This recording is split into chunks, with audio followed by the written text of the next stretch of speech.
안녕하십니까. 황태순 TV의 황태순입니다. 오늘도 경향신문 김영훈 편집위원 모시고 한중일 문화산책 함께 걸어보도록 하겠습니다. 안녕하세요. 네, 안녕하십니까. 오늘은 MZ세대, MZ세대에 대해서 또 큰 논문을 하나 쓰셨어요. 논문까지요? 네.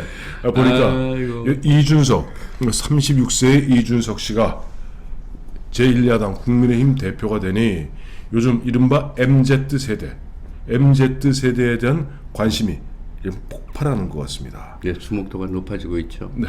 우선 MZ세대, 뭘 말하며 그 특징이 뭡니까?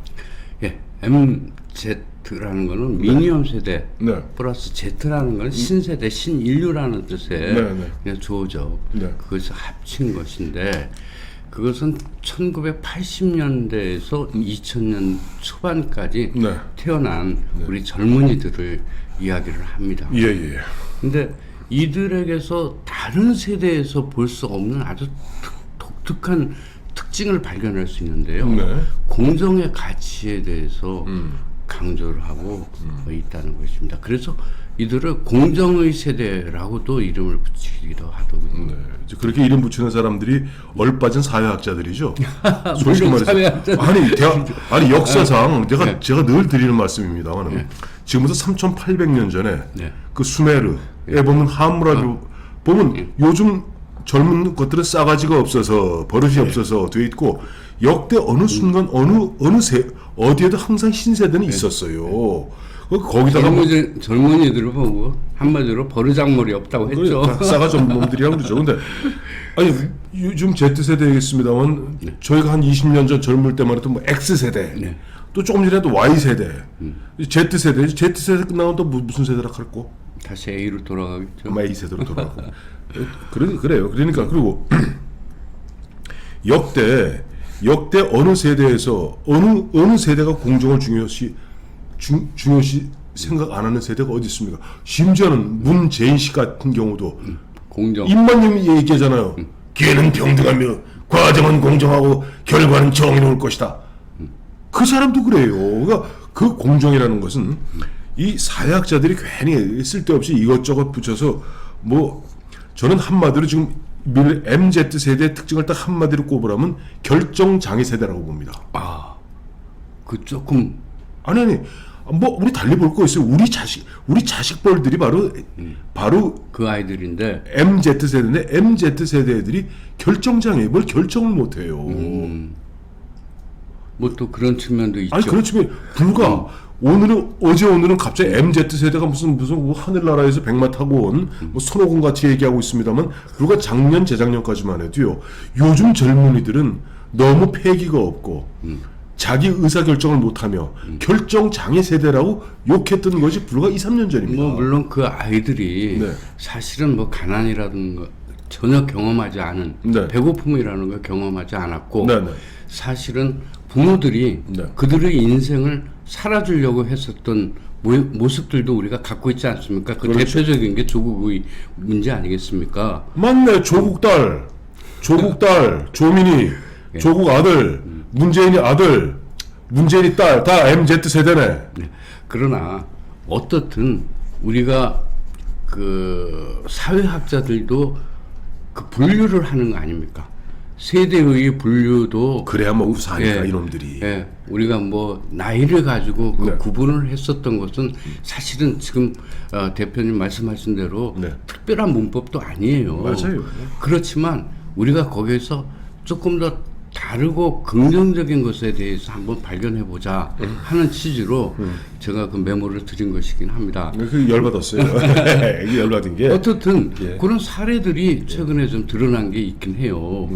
뭐냐면 최근에 그 대기업들이 초임 임금을 아주 많이 올려줬습니다. 근데 그 올려준 것들이 그 젊은이들의 어떤 반란이라고 할까 그런 것들이 있다고 봐야 됩니다.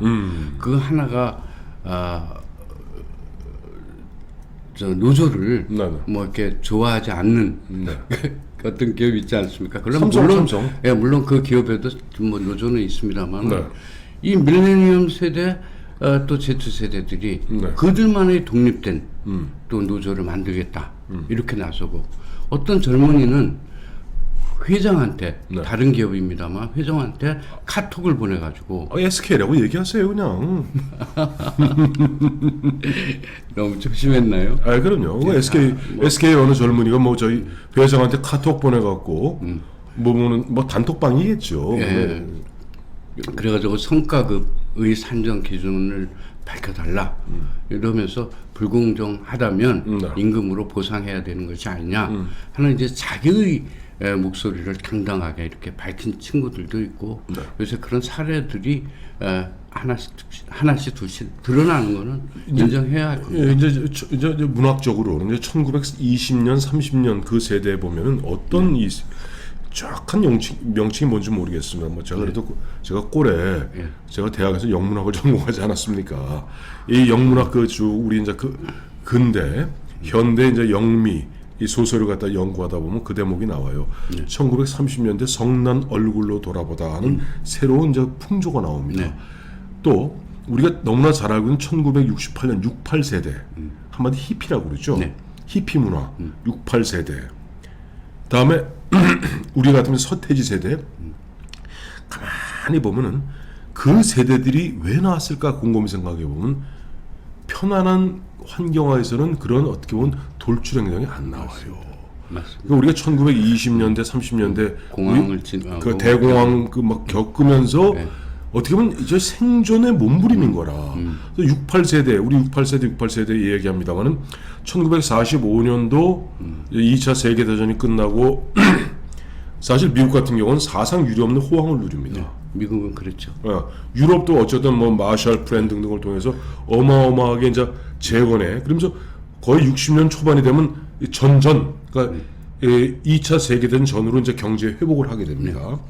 이제 그런 와중에 또 보면 65년, 64년 그 무렵에 항상 보면 이 경기라는 것이 사이클이 있잖아요. 그러면서 경기가 다시 또 좀 어려워지는 듯한 그런 분위기에서 뭔가 반항하는, 저항하는 그것이 히피 문화고 그것이 바로 우리가 얘기하는 68세대입니다. 이제 공정세대라는 의미를 부여하게 된 것은 결국은 반공정에 대한 그렇죠. 자각이 있었다는 그 뜻을 이야기를 하는 것이겠죠. 네. 그런 거죠. 지금 사실 보면은 근데 그건 그래요. 뭐 공정이 뭐 어제오늘 얘기입니까? 옛날 공자님이 얘기하지 않았습니까? 환불과의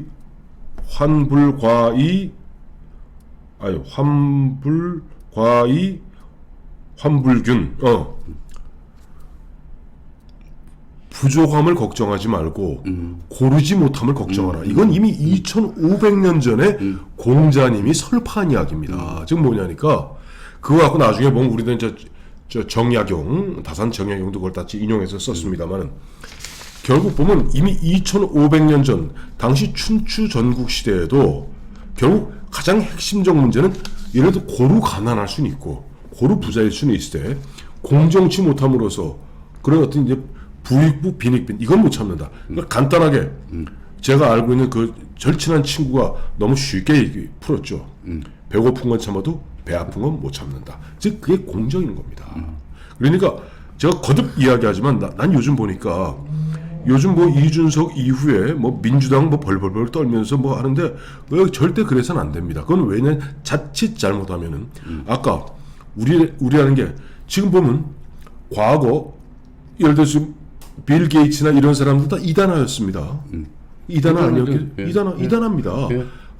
이단화지만 그 이단화 중에서 한두 명의 천재들은 또 그리고 부자가 되는 것인데 자칫 잘못해서 그 어린 아이들이 보면은 젊은 친구들이 나름대로 우리 사회 공동체에서 자기들만이 뭐 특별한 대우를 받고 있는 듯한 그런 대우를 받기 시작하면 버릇이 없어집니다. 그건 안 되죠. 그건 안 됩니다. 그래서 그렇게 되면 하무라비 이 3,800년 전에 하무라비 대왕같이 이 요즘 젊은 놈들은 싸가지가 없어 영 버릇이 없어 큰일 났다고 한탄하게 되는데 늘 그와 같은 30년 주기로 반복되어 왔던 역사에 있는 데 불과할 뿐입니다.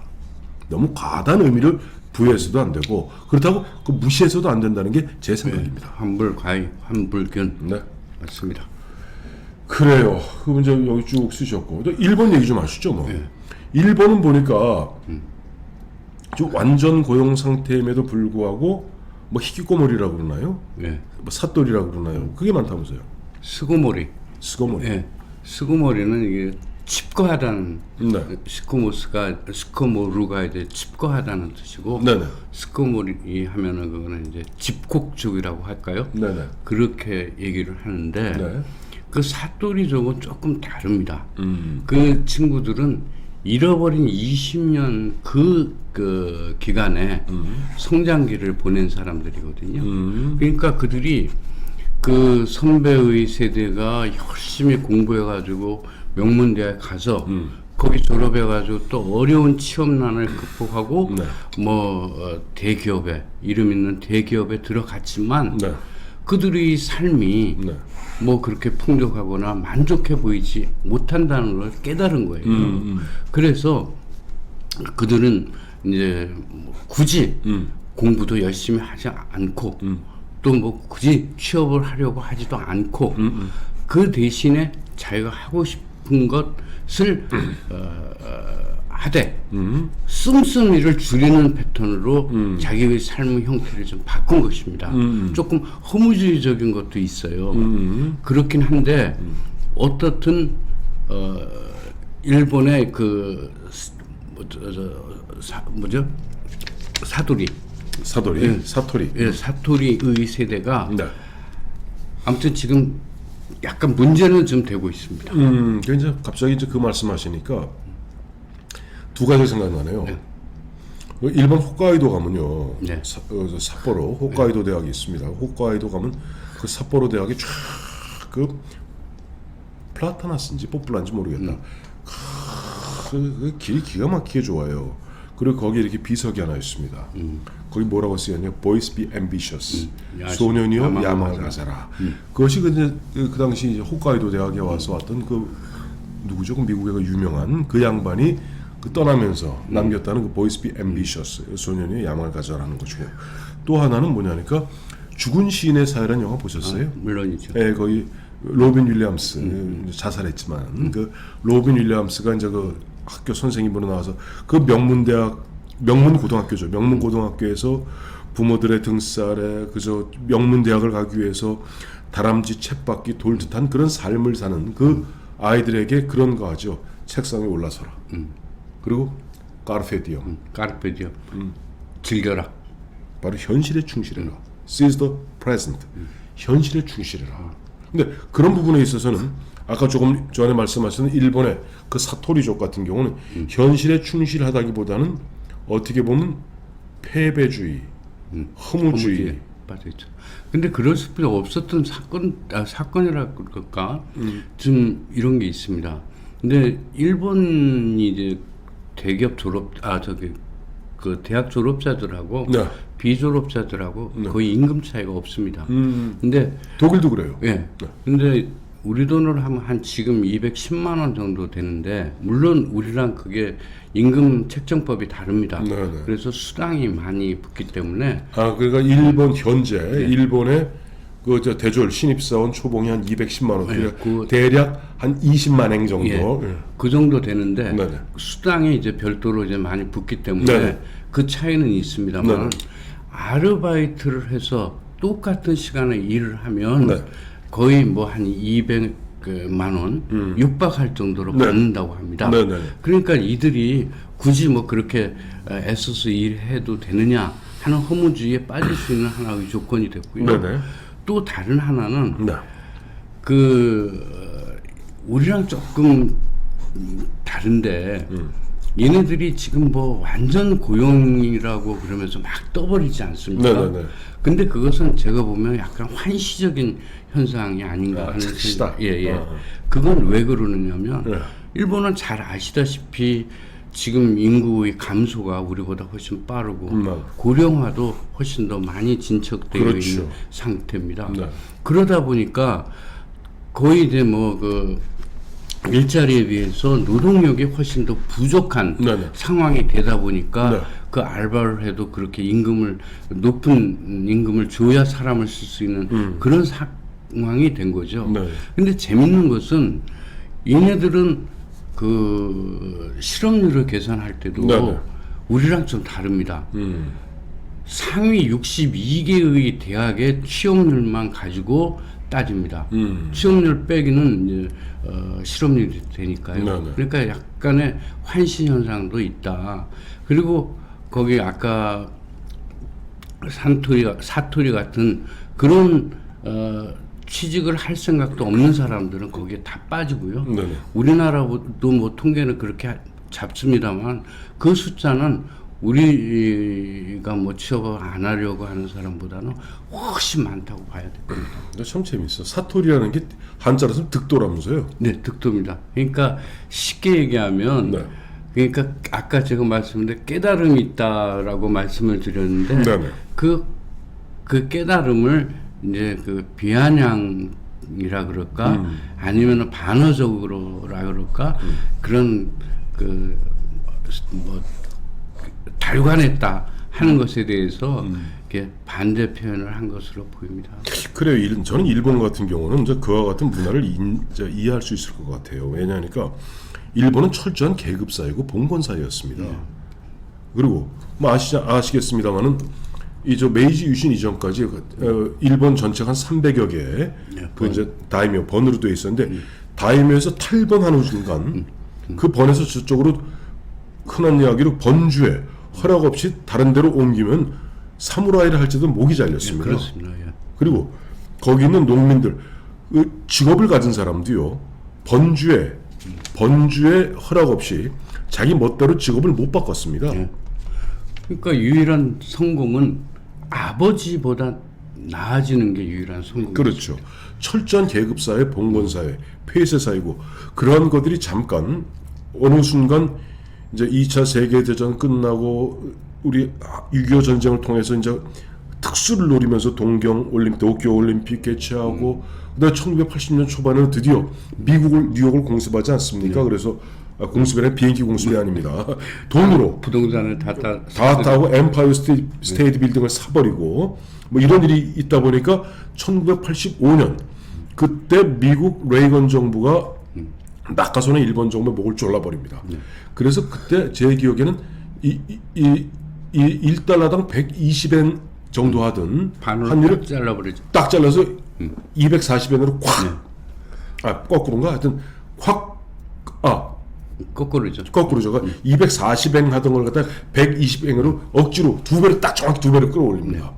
두 배로 끌어올리는 통에 정확히 일본이 그로부터 이제 20년 잃어버린 20년이 됐는데 인위적으로 환율을 그냥 그렇게 떨어뜨리고 환율 조작을 미국이 해버린 거예요. 그게 프라자 합의라는 거예요. 프라자 합의죠. 프라자. 그럼으로써 일본이 이제 그야말로 경기가 둔화되고 힘들고 하면서 일본이 다시 이런 거죠. 좌절이지. 희망이 없는 거지. 내가 백날 열심히 뛰어봐야 결국 이 계급사회 틀에서 못 벗어나는 어떻게 보면 뭐 좌절, 뭐 허무주의 그러다 보니까 이제 사토리 쪽이 나온 게 아닌가 제 나름대로 해석을 해봐요. 근데 또 이제 중국 얘기를 좀 하자면 중국은 요즘 뭐가 유행해? 잠깐만 아까 보니까 중국의 탕핑? 네. 탕핑? 이게 탕핑이 들어눕는 뭐 이런 뜻이라면서요. 탕핑하는 게 이제 들어누울 탕자에다가 네네. 평평할 평자를 쓰는 것인데요. 네. 근데 뭐 그 중국도 네. 고속 발전을 했지만은 빈부격차는 뭐 우리랑 비교할 수 없을 정도로 커졌고요. 그럼요. 또 잘 아시지만 입시의 그 치열함은 우리보다 더하면 더했지 모자르지 않을 것입니다. 맞습니다. 또 좋은 기업에 들어가려고 그러면 뭐 더 우리랑 뭐 만만치 않을 겁니다. 그러니까 오직 뭐 성공할 수 있는 길이 다 창업이라 그래서 전부 창업의 전선에 뛰어들고 있지 않습니까? 네. 근데 지금 어떤 그 소극적인 저항운동이라 그럴까? 네. 그것이 지금 벌어지고 있는데 그것이 하나가 탕핑입니다. 근데 올해에 중국에서 일어난 사건, 사회 현상의 가장 머리에 올라갈 화두라고 얘기를 해도 과언이 아닌데요. 네. 이것은 왜 쉽게 얘기해서 젊은이들이 무릎 꿇기 싫다. 일어설 수도 없다. 그러니 누워 있겠다. 이런 것입니다. 그것도 허무주의네. 예. 그것도 허무주의네. 예. 지금 벌어지고 있는 그 중국의 젊은이들의 허무주의라고 얘기를 할 수 있는데요. 그게 왜 그러냐면 중국인이라는 건 기본적으로 시골에서 도시로 온 사람들이 생활이라는 거는 도저히 거기서 벗어날 수 없는 그런 상황입니다. 그런데 그 부동산 값은 오르지 뭐 이러니까 이 사람들이 뭘 해보려고 하다가도 거기에 이제 물가는 오르고 부동산 값은 오르고 세금은 늘어나고 이러면서 자기네들은 이제 더 어떻게 해볼 수 없다. 네. 그러니 우리가 저항할 수 있는 방법은 집도 안 사겠다, 차도 안 사겠다, 결혼도 안 하겠다, 소비도 줄이겠다. 이런 하나의 운동으로 벌어진 게 탕핑 운동이라고 이야기를 할 수 있죠. 좀 시진핑이 부들부들 떨겠네요. 네, 그래서 네. 이제 정부 입장에서는 이것이 어떤 그 시민 운동이나 뭐 소비자 운동이나 이런 것으로 발전된다고 하면 그 큰일 아니겠습니까? 네, 그렇죠. 정부 입장에서. 네, 네. 그러니까 아무튼 탕핑이라는 글자가 들어가면 이를 금기어로 해서 철저히 감시하고요. 네. 아예 토론방 이런 거는 뭐 만들 생각도 할 수 없는 지경에 돼 있습니다.